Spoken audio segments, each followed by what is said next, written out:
Ce faci ei, tată? Scârbau, să nu uităm. Păi Scârbau, m-a sunat aici la școală și o zis că nici nu te recunosc, că nici nu știi cine ești. Ce școală? Eu nu mai călcat la școală, cred că am 7 ani de zile când merg la școală. Și Mila și mi-ai și bani în fiecare zi. Păi, eu mă cer la bar, îmi trebuie să mi iei bani de o cafea, de o țigară, să scot o gagicuță la un corn. Ce faci, fă, gagicuță, vrei un corn? El zice că nu, du de aici, dracule, eu plecam. Mi explici și mie ce dracu să faci tu pe viitor?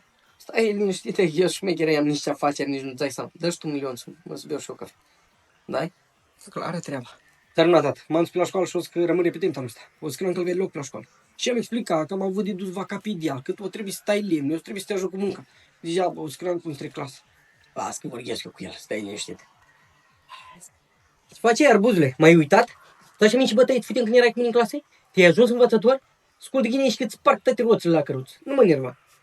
Și ori vara asta o să-ți vină să te ajute așa câteva zile la prășit. Să-l treci, că dacă nu-l treci, îți vezi ce trec eu pe lume și el alte trec. Înțeles? Rezolvat.